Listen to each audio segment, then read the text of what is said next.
বিদ্যাঙ্গন YouTube চ্যানেলে তোমাদের সকলকে স্বাগত জানাই। তোমরা যারা বর্তমানে ক্লাস 10-এ পড়ছো অর্থাৎ দশম শ্রেণীর ছাত্রছাত্রী রয়েছো, 2025-এ ফাইনাল মাধ্যমিক পরীক্ষা দিতে চলেছো, আজকের ভিডিওটি তোমাদের জন্য অত্যন্ত গুরুত্বপূর্ণ হতে চলেছে। কেননা মাধ্যমিক টেস্ট ও ফাইনালের সম্পূর্ণ ইতিহাস সাজেশনটি আজকের ভিডিওতে আলোচনা করতে চলেছি।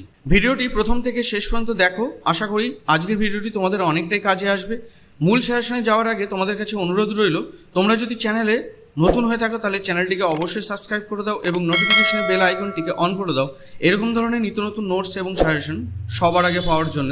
তো ভূগোলের যে সমস্ত প্রশ্ন মান 5-এর গুরুত্বপূর্ণ প্রশ্ন যেগুলো মাধ্যমিকে এবং টেস্টে আসতে পারে, সেই প্রশ্নগুলোর ভিডিও কিন্তু আমি বহু আগেই এনেছি।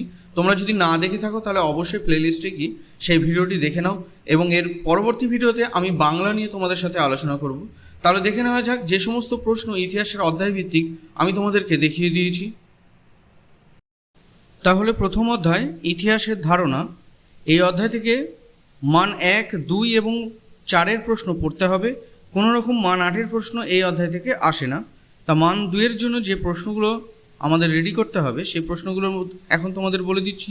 প্রথম প্রশ্ন, নিম্নবর্গের ইতিহাস বলতে কী বোঝো? 2 নম্বর, নতুন সামাজিক ইতিহাস বলতে কী বোঝো? 3 নম্বর, ইতিহাসের উপাদান হিসেবে নাটকের অবদান লেখো। 4 নম্বর, ইতিহাসের উপাদান হিসাবে ফটোগ্রাফি ও ছবি আঁকার গুরুত্ব লেখো। 5 নম্বর, স্থানীয় অথবা আঞ্চলিক ইতিহাসের গুরুত্ব লেখো। ঘুরিয়ে প্রশ্নটা অন্যভাবেও আসতে পারে, আঞ্চলিক ইতিহাস গুরুত্বপূর্ণ কেন? 6 নম্বর, আত্মজীবনী এবং স্মৃতিকথার মধ্যে পার্থক্য লেখো। 7 নম্বর, সংবাদপত্র এবং সাময়িক পত্রের মধ্যে পার্থক্য কী? 8 নম্বর, খেলার ইতিহাসে 1911 খ্রিস্টাব্দ গুরুত্বপূর্ণ কেন? 9 নম্বর, letters from a father to his daughter ইতিহাসের উপাদান হিসেবে কতটা গুরুত্বপূর্ণ?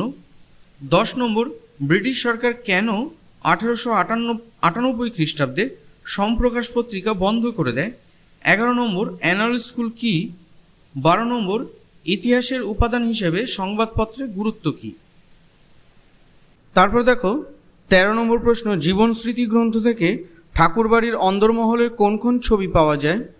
মান 4-এর যে প্রশ্নগুলো তোমাদের পড়তে হবে, মান 4-এর কিন্তু এই অধ্যায় থেকে এবছর অর্থাৎ 2025-এ যারা মাধ্যমিক দিচ্ছ তাদের কিন্তু এই অধ্যায় থেকে প্রশ্ন আসবেই, মান 4-এর প্রশ্ন। তাহলে মান 4-এর জন্য যে প্রশ্নগুলো তোমাদের রেডি করতে হবে সেই প্রশ্নগুলো দেখে নাও। প্রথম প্রশ্ন, নতুন সামাজিক চর্চার বৈশিষ্ট্যগুলি আলোচনা করো। 2 নম্বর, আধুনিক ভারতের ইতিহাসের উপাদান হিসাবে আত্মজীবনীমূলক রচনার গুরুত্ব আলোচনা করো। টিকা লেখো, জীবনের ঝরাপাতা অথবা জীবন স্মৃতি। 3 নম্বর, আধুনিক ভারত নারীর চরিত্র আলোচনা করো। টিকা লেখো, নারীর ইতিহাস চর্চা। 4 নম্বর, ইতিহাস চর্চায় পরিবেশের উল্লেখযোগ্য দিকগুলি গুরুত্ব লেখো। 5 নম্বর, ইতিহাসের তথ্য সংগ্রহে ইন্টারনেটের সুবিধা অসুবিধাগুলি লেখো। 6 নম্বর, বঙ্গদর্শন ও সম্প্রকাশ পত্রিকার গুরুত্ব আলোচনা করো। এবার আমরা চলে আসছি দ্বিতীয় অধ্যায়। দ্বিতীয় অধ্যায়ের নাম সংস্কার বৈশিষ্ট্য ও পর্যালোচনা। এই অধ্যায় থেকে 1, 2, 4, 8 নম্বরের প্রশ্ন হবে। তাহলে 2 নম্বরের জন্য যে প্রশ্নগুলো তোমাদের পড়তে হবে দ্বিতীয় অধ্যায় থেকে, প্রথম প্রশ্ন, হিন্দু প্যাট্রিয়ট পত্রিকার প্রকাশের উদ্দেশ্য কী ছিল? 2 নম্বর, এদেশে পাশ্চাত্য শিক্ষা বিস্তারে খ্রিস্টান মিশনারিদের প্রধান উদ্দেশ্য কী ছিল? 3 নম্বর, টিকা লেখো নববেদান্ত। 4 নম্বর, দেশীয় শিক্ষা বলতে কী বোঝো? 5 নম্বর, ফোর্ট উইলিয়াম কলেজ কোন বিশেষ কারণে প্রতিষ্ঠিত হয়েছিল? 6 নম্বর, এশিয়াটিক সোসাইটির প্রতিষ্ঠার উদ্দেশ্য কী ছিল? 7 নম্বর, ব্রাহ্ম সমাজের যে কোনো 2টি সংস্কারমূলক কাজ উল্লেখ করো। 8 নম্বর, general committee of public instruction গঠনের উদ্দেশ্য কী ছিল? 9 নম্বর, প্রাচ্য ও পাশ্চাত্য দ্বন্দ্ব কী? 10 নম্বর, শ্রীরামপুর ত্রয়ী বলতে কাদের বোঝানো হয়? 11 নম্বর, ক্যালকাটা স্কুল বুক সোসাইটি গঠনের উদ্দেশ্য কী ছিল? 12 নম্বর, গ্রামবার্তা প্রকাশিকা কেন ব্যতিক্রমী ছিল? 13 নম্বর, কলকাতা বিশ্ববিদ্যালয়কে কেন গোলদিঘির গোলামখানা বলা হতো? 14 নম্বর, মধুসূদন গুপ্ত কেন স্মরণীয়? 15 নম্বর, ব্রাহ্ম সমাজ প্রতিষ্ঠার উদ্দেশ্য কী ছিল?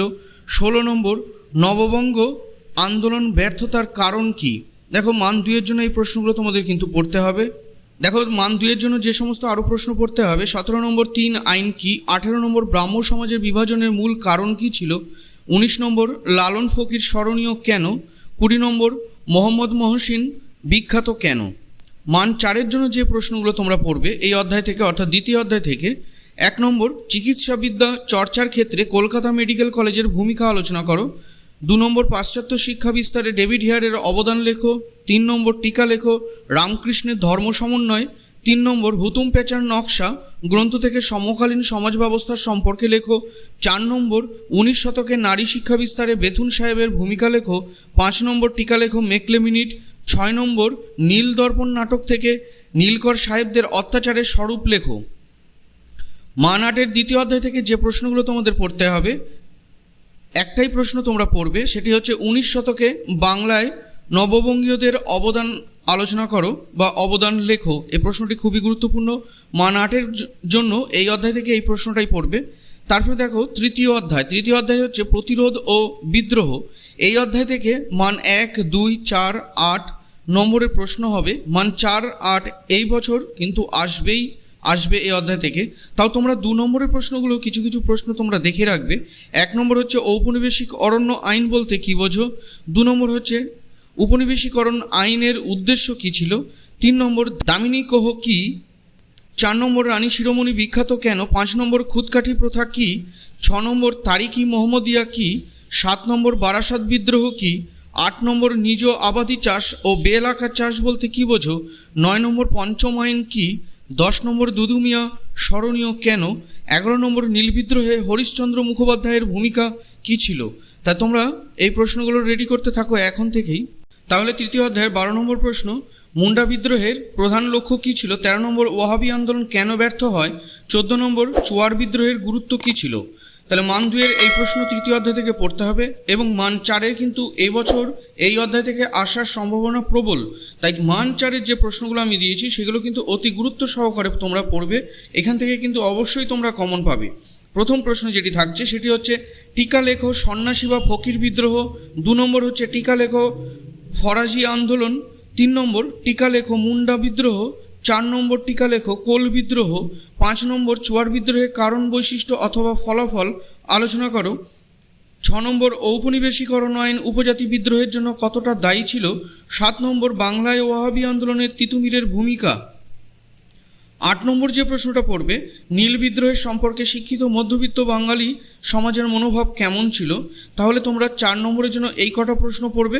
মান 8-এর জন্য যে প্রশ্নগুলো পড়তে হবে এই অধ্যায় থেকে, যেগুলো কিনা আসার সম্ভাবনা প্রবল 2025 মাধ্যমিকে, সেই দুটো প্রশ্নের মধ্যে থাকছে মান 8-এর প্রথম প্রশ্ন, সাঁওতাল বিদ্রোহের কারণ, গুরুত্ব ও প্রকৃতি নির্ণয় করো। 2 নম্বর হচ্ছে নীল বিদ্রোহের কারণ ও ফলাফল সম্পর্কে আলোচনা করো। তারপরে চলে আসছে চতুর্থ অধ্যায় সংঘবদ্ধতার ঘোড়ার কথা। 1, 2, 4, 8 প্রশ্নের মানের প্রশ্ন হয় এবং এখান থেকে আমরা 4 নম্বরের জন্য যে প্রশ্নগুলো পড়ব, সাধারণত 1 নম্বর প্রশ্ন টিকা লেখো মহারানীর ঘোষণাপত্র। 2 নম্বর টিকা লেখো ভারত সভা অথবা ভারত সভা প্রতিষ্ঠা ক্ষেত্রে সুরেন্দ্রনাথ ব্যানার্জির ভূমিকা। 3 নম্বর ঔপনিবেশিক সমাজের সমালোচনায় গগনেন্দ্রনাথ ঠাকুরের ভূমিকা। 4 নম্বর ইলবার্ট বিল বিতর্ক। 5 নম্বর টিকা লেখো বঙ্গভাষা প্রকাশিকা সভা। মান 8-এর যে প্রশ্নগুলো তোমরা পড়বে এই অধ্যায় থেকে, সেইটা প্রথম প্রশ্ন 1 নম্বর 1857 খ্রিস্টাব্দে মহাবিদ্রোহের চরিত্র ও প্রকৃতি আলোচনা করো। এই একই প্রশ্নের মধ্যে উত্তরের মধ্যে তৈরি করা যাবে বিভিন্নভাবে যে প্রশ্ন ঘুরিয়ে আসতে পারে, সেটাও তোমাদের দেখিয়ে দিয়েছি। 1897 খ্রিস্টাব্দের বিদ্রোহকে কি স্বাধীনতার প্রথম যুদ্ধ বা জাতীয় বিদ্রোহ বলা যায়। প্রশ্নটা এইরকমও দিতে পারে, উত্তর কিন্তু ওই একই হবে। 2 নম্বর হচ্ছে লেখায় ও রেখায় জাতীয়তাবাদের বিকাশ সম্পর্কে আলোচনা করো। এই প্রশ্নের উত্তরের একই প্রশ্ন আসতে পারে, জাতীয়তাবাদ বিকাশে আনন্দমঠ উপন্যাস অথবা জাতীয়তাবাদ বিকাশে গোড়া উপন্যাস সম্পর্কে আলোচনা করো। পঞ্চম অধ্যায় বিকল্প চিন্তা ও উদ্যোগ। এই অধ্যায় থেকে 1, 2, 4, 8 মানের প্রশ্ন হয়। তাহলে এই অধ্যায়গুলো থেকে মান 4-এর যে প্রশ্ন তোমরা পড়বে, যেগুলো এবছর আসার সম্ভাবনা প্রবল না। প্রথম প্রশ্ন বাংলায় মুদ্রণ শিল্পের বিকাশে শ্রীরামপুর মিশন প্রেসের ভূমিকা। 2 নম্বর বাংলায় মুদ্রণ শিল্পের বিকাশে গঙ্গা কিশোর ভট্টাচার্যের অবদান। 3 নম্বর ক্যালকাটা স্কুল বুক সোসাইটির উদ্যোগে ছাপাখানার প্রসার কীভাবে ঘটেছিল। 4 নম্বর ঔপনিবেশিক শিক্ষার ত্রুটিগুলি কী কী ছিল। 5 নম্বর টিকা লেখো জাতীয় শিক্ষা পরিষদ। 6 নম্বর বিজ্ঞান গবেষণায় বসু বিজ্ঞান মন্দিরের ভূমিকা আলোচনা করো। 7 নম্বর টিকা লেখো বেঙ্গল টেকনিক্যাল ইনস্টিটিউট। 8 নম্বর বিজ্ঞান শিক্ষার বিকাশে মহেন্দ্রলাল সরকারের অবদান লেখো। 8 নম্বর মানের প্রশ্ন এবছরের জন্য কিন্তু এই অধ্যায় থেকে খুবই গুরুত্বপূর্ণ। তাহলে মান 8-এর জন্য যে প্রশ্নগুলো তোমরা পড়বে, প্রথম প্রশ্ন মানুষ, প্রকৃতি ও শিক্ষার সমন্বয় বিষয়ে রবীন্দ্রনাথের শিক্ষার চিন্তা সম্পর্কে গুরুত্বপূর্ণ আলোচনা করো। 2 নম্বর ব্রিটিশ শাসনকালে কারিগরি শিক্ষার বিকাশ সম্পর্কে আলোচনা করো। তাহলে মান 8-এর তোমাদের পঞ্চম অধ্যায় থেকে এই দুটো প্রশ্ন পড়তে হবে। এবার চলে আসছি ষষ্ঠ অধ্যায়। ষষ্ঠ অধ্যায় হচ্ছে বিংশ শতকে শ্রমিক ও বামপন্থী আন্দোলন। এখান থেকে 1, 2, 4, 8 মানের প্রশ্ন হয়, কিন্তু তোমরা 4 নম্বরের জন্য যে সমস্ত প্রশ্নগুলো পড়বে সেগুলো আমি তোমাদের বলে দিচ্ছি। 1 নম্বর প্রশ্ন, টিকা লেখো মিরাট ষড়যন্ত্র মামলা। 2 নম্বর, কৃষক আন্দোলন সম্পর্কে কংগ্রেসের দৃষ্টিভঙ্গি কেমন ছিল। 3 নম্বর, টিকা লেখো সর্বভারতীয় কিষাণ সভা। 4 নম্বর, টিকা লেখো ওয়ার্কস অ্যান্ড পেজেন্টস পার্টি। তারপর 5 নম্বর, বঙ্গভঙ্গ বিরোধী আন্দোলনে শ্রমিক শ্রেণীর ভূমিকা। 6 নম্বর, টিকা লেখো AITUC। 7 নম্বর, টিকা লেখো তেভাগা আন্দোলন। 8 নম্বর, টিকা লেখো বারদৌলি ও তাম্রলিপ্ত জাতীয় সরকার। 8 নম্বরের প্রশ্ন এই বছরে এখান থেকে আসার সম্ভাবনা রয়েছে প্রবল। এখান থেকে যেগুলো মান 8-এর প্রশ্ন তোমরা পড়বে সেগুলো প্রশ্নগুলো হচ্ছে, প্রথম প্রশ্ন, ভারত ছাড়ো আন্দোলনে শ্রমিক শ্রেণীর ভূমিকা আলোচনা করো। 2 নম্বর হচ্ছে ভারতে বামপন্থী আন্দোলনে মানবেন্দ্র রায়ের ভূমিকা আলোচনা করো। 3 নম্বর হচ্ছে অহিংস ও অসহযোগ আন্দোলনকালে শ্রমিক আন্দোলনের বৈশিষ্ট্য ও বিস্তার আলোচনা করো। 4 নম্বর, 19 শতকে ঔপনিবেশিক বিরোধী আন্দোলনে বামপন্থীদের ভূমিকা আলোচনা করো। 5 নম্বর, অহিংস অসহযোগ আন্দোলনে কৃষক সমাজের ভূমিকা লেখো। তাহলে ষষ্ঠ অধ্যায় থেকে মান 8-এর এই 5টা প্রশ্ন কিন্তু তোমাদের পড়তে হবে। এইবার আমরা চলে আসছি সপ্তম অধ্যায়। 20 শতকে ভারতের নারী জনগোষ্ঠী ও ছাত্র সমাজের আন্দোলন। এখান থেকেও 1, 2, 4, 8 মানের প্রশ্ন আসে। তোমরা মান 4-এর জন্য যে প্রশ্নগুলো রেডি করবে সেই প্রশ্নগুলো হচ্ছে, সশস্ত্র বিপ্লবী আন্দোলনে নারীদের যোগদানের চরিত্র বিশ্লেষণ সম্পর্কে আলোচনা করো। 2 নম্বর, দলিত আন্দোলনে বিষয় নিয়ে গান্ধী আম্বেদকরের বিতর্ক নিয়ে টিকা লেখো। 3 নম্বর, টিকা লেখো দীপালি সংঘ। 4 নম্বর, টিকা লেখো অনুশীলন সমিতি। 5 নম্বর, অহিংস আন্দোলন অথবা অসহযোগ আন্দোলন সম্পর্কে টিকা আসতে পারে। 8 নম্বরের জন্য যে প্রশ্নটা পড়বে তোমরা এই অধ্যায় থেকে, প্রথম প্রশ্ন, সশস্ত্র বিপ্লবী আন্দোলনে নারীদের যোগদানের ভূমিকা আলোচনা করো। 2 নম্বর হচ্ছে বঙ্গভঙ্গ বিরোধী আন্দোলনে নারী সমাজ কীভাবে অংশগ্রহণ করেছিল সেই প্রসঙ্গে আলোচনা করো। এবার চলে আসছি অষ্টম অধ্যায়। অষ্টম অধ্যায় অর্থাৎ উত্তর ও ঔপনিবেশিক ভারত। এই অধ্যায় থেকে মান 1, 2 ও 4-এর প্রশ্ন আসে। এখান থেকে কোনো রকম 8 নম্বর মানের প্রশ্ন আসে না। প্রথম প্রশ্ন, দেশ বিভাগজনিত উদ্বাস্তু সম্পর্কে টিকা লেখো। 2 নম্বর, হায়দ্রাবাদ রাজ্যটি কিভাবে ভারতের অন্তর্ভুক্ত হয়। 3 নম্বর, টিকা লেখো নেহেরু লিয়াকত চুক্তি। 4 নম্বর, দেশীয় রাজ্যগুলিকে ভারতীয় ইউনিয়নের সঙ্গে যুক্ত করতে সর্দার বল্লভভাই প্যাটেলের ভূমিকা লেখো। 5 নম্বর, দেশ বিভাগ ও দেশত্যাগের যন্ত্রণা কিভাবে আত্মজীবনী ও স্মৃতিকথায় ফুটে উঠেছে তা আলোচনা করো। তা তোমাদের এই সম্পূর্ণ ভিডিওটি থেকে যে প্রশ্নগুলো তোমাদের সাথে আলোচনা করলাম, তোমরা যদি এই প্রশ্নগুলো ভালো করে রেডি করো, তোমরা কিন্তু মাধ্যমিকে ইতিহাস থেকে কিন্তু খুব ভালো নম্বর তুলতে পারবে। কেননা তোমরা কিন্তু বিগত বছর এবং কয়েক বছর ধরেই তোমরা ইতিহাসের প্রশ্ন দেখবে, ইতিহাসের প্রশ্ন কিন্তু প্রচণ্ড ঘুরিয়ে আসে। তাই 2-4টে কিন্তু সাজেশন পড়ে কিন্তু কেউ কমন পাবে না।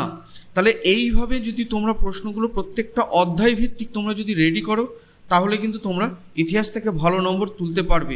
কেননা অনেকের মুখে শুনছি এখন ইতিহাস পরীক্ষা ভালো হয়নি, ইতিহাসের প্রশ্ন কমন আসেনি। কেননা তারা সবাই অপেক্ষায় থাকে যে স্যাররা 2-3টে প্রশ্ন বলে দেবে, সেখান থেকে আমরা পড়বো, সেখান থেকে কমন চলে আসবে। কিন্তু আগে হতো, এখন হয় না। এখন ইতিহাসের প্রশ্ন কিন্তু সম্পূর্ণ অন্যরকম হচ্ছে। তাই তোমাদের কিন্তু এইভাবেই পড়তে হবে। এখানে যে সমস্ত সাজেশনের প্রশ্নগুলো আমি তোমাদের দেখিয়ে দিলাম, সেই প্রশ্নগুলো তোমরা বাড়িতে বসে রেডি করো, তোমরা অবশ্যই ইতিহাসে ভালো নম্বর তুলতে পারবে। তাই তোমাদেরকে বলবো, তোমরা ভিডিওটি কেমন লাগলো অবশ্যই কমেন্ট করে জানিও। আমি পরবর্তী ভিডিওতে আমি তোমাদের সাথে বাংলা নিয়ে আলোচনা করব, বাংলার কোন কোন প্রশ্ন তোমাদের পড়লে এবছর কমন আসবে। প্রত্যেকে ভালো থেকো, ভিডিওটিকে লাইক করে দিও, চ্যানেলে নতুন হয়ে থাকলে চ্যানেলটিকে সাবস্ক্রাইব করে দিও।